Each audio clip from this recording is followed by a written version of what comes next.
My name is Brandon Hayes. I am 38 years old, and last Tuesday evening in our apartment in River Heights, Denver, my wife Laura Mitchell, who is 35, stood across from me in the kitchen while I was loading the dishwasher and calmly told me she was no longer attracted to me after 6 years of marriage. And what struck me the most was not the words themselves, but the tone she used, as if she were informing me about a change in the weather rather than the collapse of something we had built together.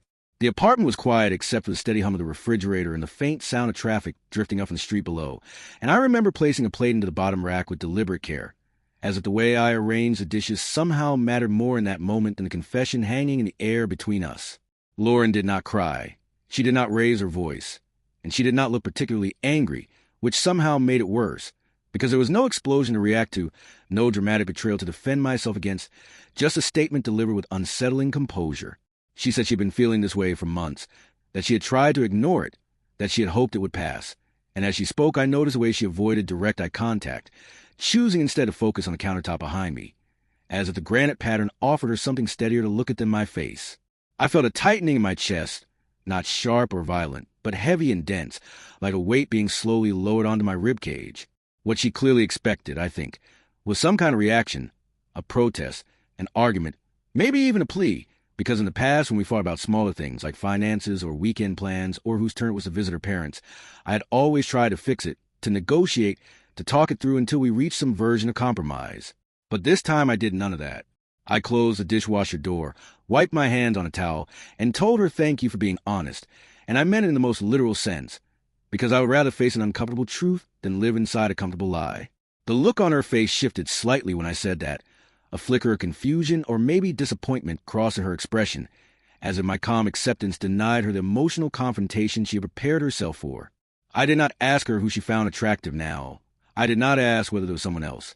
And I did not ask whether this was something we could work on, because in that moment I understood something fundamental had already shifted, something that could not be restored simply by effort or therapy or romantic gestures. Attraction is not a chore to be scheduled or a habit to be rebuilt. It is either present or it is not, and the absence of it changes the entire structure of a marriage. As I stood there in our kitchen, surrounded by the familiar objects of our shared life, the coffee maker we bought during our first year together, the framed photo from our honeymoon leaning against a backsplash, the faint scent of the lemon dish soap we both liked, I felt an unexpected clarity settle over me. There was pain, yes, and a dull ache behind my sternum that pulsed with each breath, but there was also a strange sense of stillness, as if the noise in my head had suddenly quieted.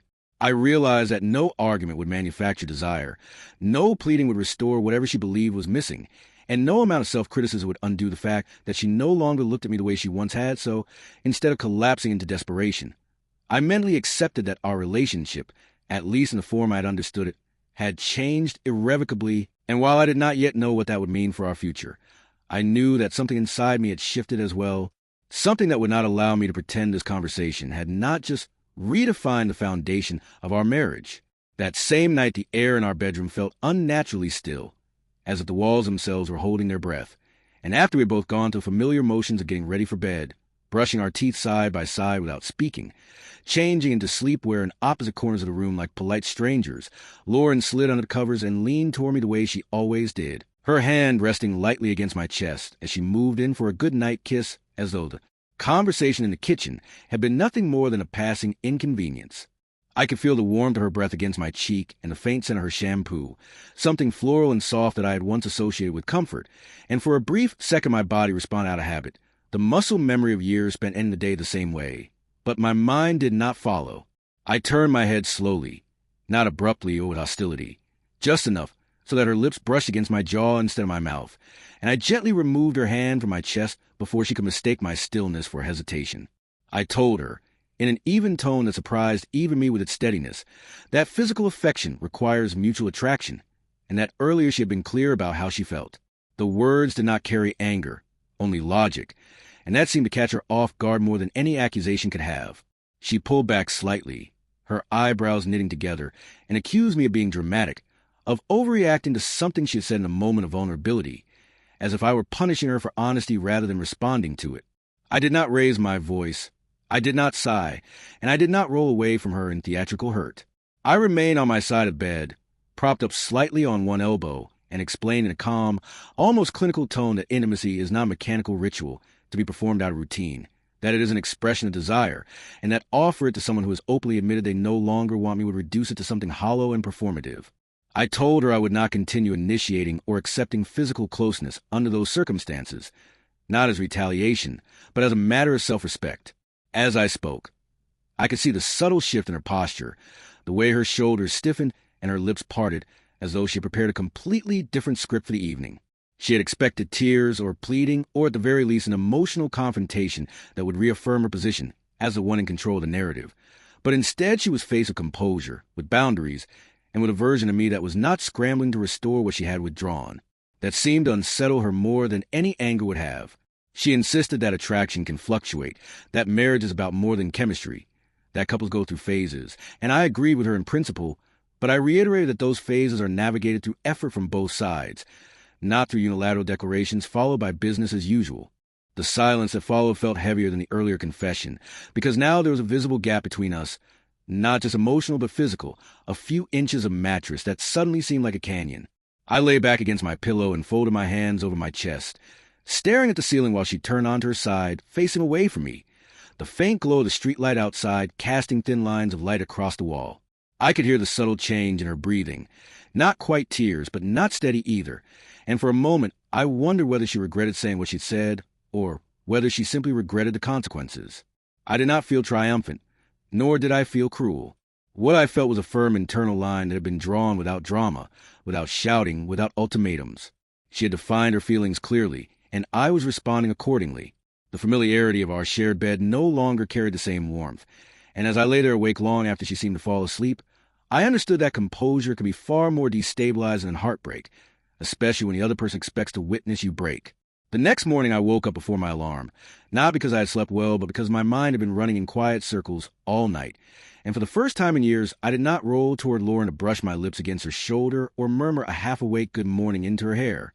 Instead I lay still for a few seconds, listening to the faint hum of the city waking up beyond our windows, and I made a conscious decision that my behavior would no longer contradict what she had told me.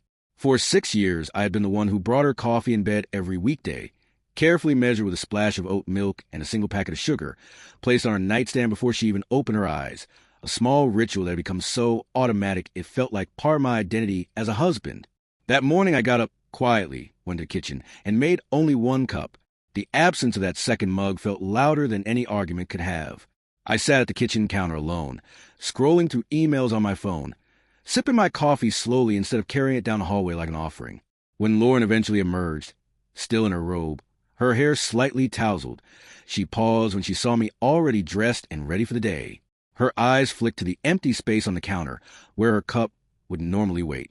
She did not say anything at first, but the silence between us carried a question she did not verbalize. I left for work without the usual exchange of affection, without the light touch on her waist as I passed by, without the automatic reminder about dinner plans or weekend errands. Throughout the day, I realized how many invisible tasks I had been performing without acknowledgement, from coordinating grocery runs to suggesting movie nights, from making restaurant reservations to organizing small traditions that gave our week structure. When Friday approached, I did not bring up our typical Saturday morning routine of walking to the farmer's market, and I did not text her midweek about trying that new restaurant she had mentioned weeks earlier. I allowed the days to unfold without my usual orchestration. By the end of the week, the shift was impossible to ignore. We moved around each other in the apartment with courtesy, but without warmth, exchanging practical information about bills and schedules the way two roommates might coordinate shared space. I washed my own laundry separately, cooked meals without asking whether she wanted a portion, and stopped sitting close enough for our knees to touch on the couch. There was no hostility in my actions, only distance, and that seemed to unsettle her more than anger ever had on Sunday afternoon. She finally confronted me in the living room, her arms crossed tightly over her chest, accusing me of acting cold and distant, of punishing her for being honest. I listened without interrupting, then told her in the same calm, measured tone I had adopted since that evening in the kitchen that I was not punishing her. I was aligning my actions with her words. I explained that she had said she was no longer attracted to me, that she felt nothing in that sense, and that it made no sense for me to continue performing husband duties for someone who had clearly redefined the nature of our relationship. I told her that bringing coffee, planning weekends, initiating closeness, and maintaining rituals of intimacy are expressions of partnership, not obligations to be fulfilled out of inertia. She insisted that marriage involves commitment beyond attraction, that I was reducing our entire relationship to a single statement. But I reminded her that I was responding precisely to what she had communicated. If she no longer saw me as someone she desired, then I would not continue behaving as though that dynamic remained intact. I did not accuse her. I did not demand reassurance, and I did not raise my voice. I simply stated that consistency between words and actions is necessary if either of us expects to retain dignity in this situation. The look on her face shifted from frustration to something closer to unease, as though she had anticipated resistance but not recalibration. What she seemed to interpret as coldness was, in reality, restraint. I was no longer investing emotional labor into a version of our marriage she had already declared absent. I moved through our shared space with politeness and clarity, no longer overextending myself to sustain an illusion, and in doing so I felt a quiet internal stability that contrasted sharply with the tension gathering in her expression. Over the weekend, the shift in our dynamic became even more apparent, because after days of accusing me of being distant, Lauren began behaving in a way that felt strangely calculated, as though she had decided to test whether the boundaries I had set were temporary or real. On Saturday afternoon, I was in my home studio, a small spare room I had gradually converted into a workspace where I restore vintage audio equipment, carefully dismantling and cleaning old receivers and turntables, replacing worn capacitors, polishing metal faceplates until they reflected light like mirrors, and bringing neglected machines back to life. The process requires focus and patience, and I had immersed myself in the methodical rhythm of it. The faint scent of solder and the soft hum of a testing signal filling the room. At some point, I became aware of her presence before I even looked up, not because she said anything, but because she lingered in the doorway longer than necessary. When I finally glanced toward her, I noticed she was wearing the deep blue dress I had once told her made her look effortlessly elegant, the one that used to catch my attention the moment she stepped into a room. It was not something she wore casually around the apartment, especially not on a quiet Saturday with no plans, and the choice did not feel accidental. She leaned lightly against the doorframe at first, then gradually moved closer under the pretense of asking what I was working on, her voice softer than it had been all week. She stepped into my personal space, close enough that I could feel the warmth of her body near my shoulder, her fingers brushing lightly against the back of my chair as she bent to look at the receiver on my desk. In the past, I would have responded instinctively, reaching back to touch her waist or pulling her gently onto my lap. But this time I remained still, keeping my hand steady on the small screwdriver between my fingers. The scent of her perfume drifted toward me, familiar and carefully applied, and I could sense that she was waiting for a reaction, for some sign that the old dynamic could be triggered on demand. After a few moments of the silent choreography, I set the tool down deliberately and turned my chair slightly so that I was facing her directly. I looked at her without hostility but without indulgence, and I asked why she was suddenly flirting with a man she had clearly stated she was not attracted to. The question was not accusatory, merely direct, and the clarity of it seemed to disrupt whatever unspoken script she had prepared. Her expression faltered, the faint confidence in her posture dissolving into something less certain, and for a few seconds she said nothing at all. She attempted to deflect at first, claiming she was not flirting, that she was simply trying to reconnect, that I was reading too much into it, but her tone lacked conviction. I reminded her calmly of what she had told me earlier that week, of the finality in her voice when she said she no longer felt that pull toward me, and I explained that gestures like this contradict that statement unless something has changed. The room felt smaller in that moment, the quiet hum of the equipment suddenly louder against the silence stretching between us. What struck me most was not anger or embarrassment on her face, but confusion, as though she had not anticipated having to articulate her motives. She could not explain why she was standing so close, why she had chosen that dress, why she expected me to respond. The absence of a clear answer made something painfully obvious. It was not me she was reaching for in that moment, not the substance of who I am or the partnership we once shared. What she seemed to miss was the comfort of my attention, the automatic validation, the certainty that she could step into a room and still command my desire without effort. I turned back to my work after a long pause, picking up the screwdriver again with steady hands, and the distance between us felt more defined than ever, not because I had pushed her away, but because she had revealed that what unsettled her most was not the loss of attraction, but the loss of reassurance. By Monday, the atmosphere in the apartment had grown so strained that remaining in the same bed felt dishonest, and that morning before leaving for work, I quietly took a small overnight bag from the closet and began placing a few essentials inside it, not in a dramatic or rushed way, but with the same deliberate composure I had maintained since a conversation that altered everything. I folded a couple of shirts, my gym clothes, toiletries, and the book I had been reading, and I carried the bag down the hallway into the guest bedroom, a space that had rarely been used except when her parents visited during holidays. The room was simple, neutral, almost impersonal, and in a way that made it easier to claim as temporary territory without emotional weight. Lauren noticed immediately. Of course, she stood in the doorway of our bedroom, watching me make the bed one last time on my side, smoothing the sheets flat as if preparing it for someone else rather than abandoning it. When I walked past her with a bag in my hand, she asked what I was doing, and her voice carried a tremor that had not been present when she first told me she was no longer attracted to me. I told her plainly that sharing a bed implies desire and closeness, that it symbolizes intimacy, and that continuing to lie beside her every night as though nothing fundamental had changed felt inconsistent with what she had expressed. I placed the bag on the small dresser in the guest room and began arranging my things in the drawers with quiet efficiency. She followed me, her footsteps quick, her breathing uneven, and said I was taking things too far, that couples go through rough patches without physically separating. I turned to face her and explained that this was not an act of punishment or theatrics, but a logical extension of the reality she had defined. A shared bed is not merely a piece of furniture. It is an extension of a relationship, and if the attraction and emotional closeness that justify that proximity are absent, then occupying that space together becomes performative. The conversation shifted when she realized I was not going to reconsider. Her concern moved away from us and toward optics. She asked what her family would think if they found out, what her friends would say if they knew we were sleeping in separate rooms, and I could see the panic gathering in her expression, not about losing me, but about losing the image of stability she had curated. I told her that if anyone asked, they could know the truth, that we were living like strangers because she had decided I was no longer worth wanting. I did not say it with bitterness, only clarity, but the sentence landed heavily between us. Her eyes widened at the bluntness of it, and she insisted that it was unfair to frame it that way. That attraction is complicated and not a reflection of someone's worth. I acknowledged that attraction can be complex, but I also reminded her that she had chosen to articulate her feelings without qualification, and that I was simply responding in alignment with them.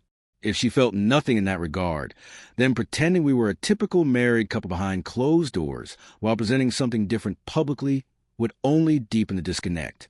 That night, as I lay in the guest bed staring at a ceiling I had rarely studied before, I felt the weight of the change settle into something solid and undeniable. The distance was no longer abstract or symbolic. It was physical, measured in walls and door frames.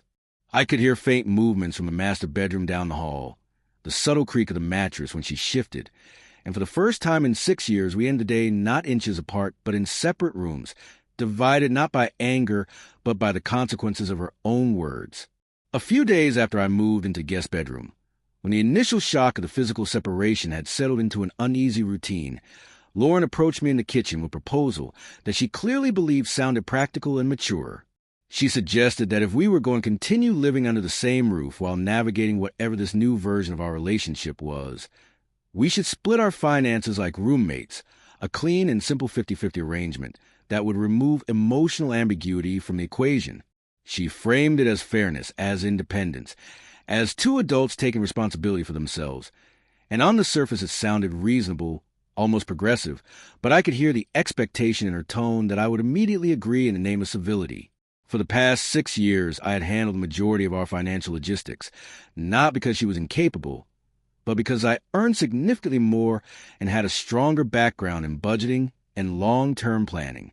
Our mortgage, utilities, insurance, subscriptions, and even discretionary spending have been structured in a way that reflected our combined life rather than a strict ledger of individual contributions. When she proposed a roommate model, I did not react defensively or dismissively. Instead, I told her that if we were redefining ourselves as roommates, then we should apply standard roommate logic, not a selectively convenient version of it. That evening I sat at the dining table with my laptop and opened our expense spreadsheets, pulling up our monthly obligations line by line. I calculated the mortgage, property taxes, utilities, internet, streaming services, groceries, and maintenance costs, and then I factored in our respective incomes, which differed substantially in my favor. In most true roommate arrangements where incomes are unequal, Expenses are often divided proportionally to avoid one party being disproportionately burdened relative to their earnings. I explained this calmly while turning the screen toward her, showing her the breakdown in clear numbers, illustrating what her share would look like under a proportional model rather than a flat 50-50 split.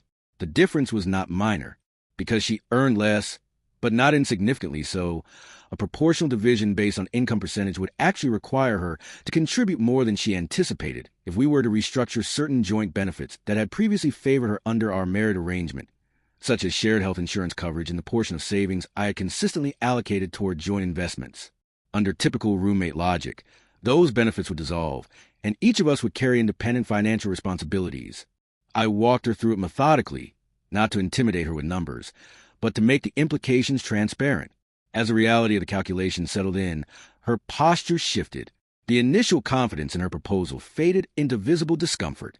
She pointed out that splitting everything strictly like roommates felt transactional and cold, that marriage is not supposed to be a business arrangement reduced to spreadsheets.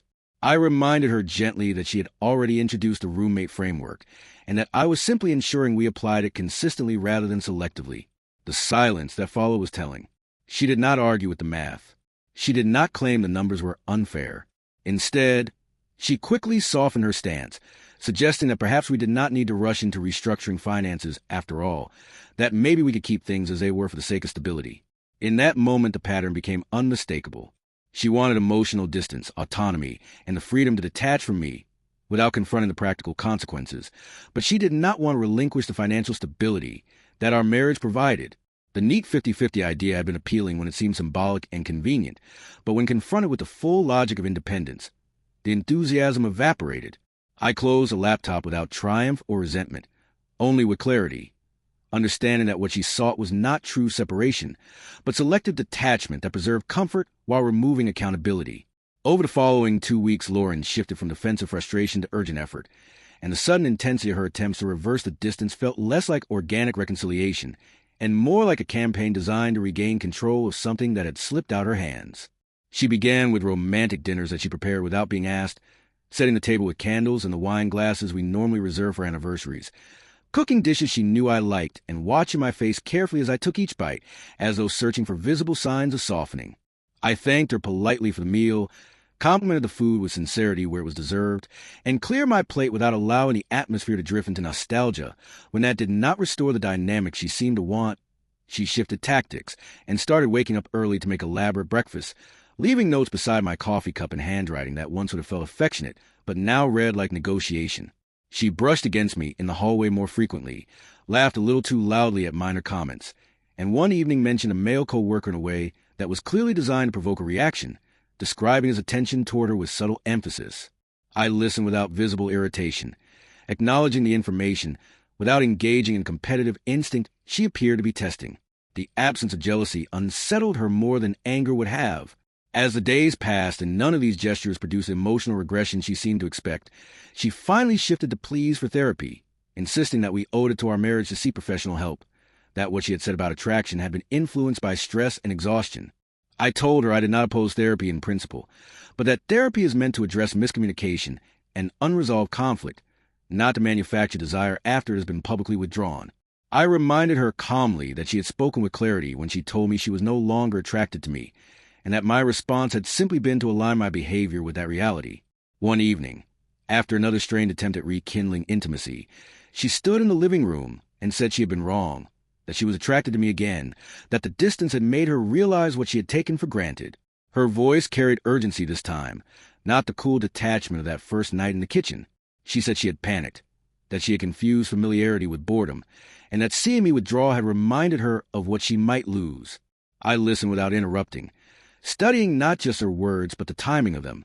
I told her that rediscovering appreciation only after losing comfort is not the same as genuine desire. I explained that attraction revived by fear of consequence is reactionary, not foundational, and that I could not unhear what she had said simply because the environment had become less comfortable for her. Desire that resurfaces only when security is threatened feels transactional, and I no longer wanted to anchor my self-worth to fluctuations driven by convenience. I did not accuse her of manipulation, nor did I dismiss her emotions, but I made it clear that my trust and stability of her feelings had been altered in a way that could not be reversed by urgency. The following month, After careful consideration and consultation with an attorney, I filed for an uncontested divorce in Jefferson County. The paperwork was clinical and straightforward, a series of forms and signatures that reduced 6 years of shared history to structured paragraphs and financial disclosures. I did not file out of anger, and I did not feel triumphant when I submitted the documents. What I felt was resolution. The decision was not about punishing her for a confession, but about refusing to rebuild a marriage on a foundation that had proven conditional.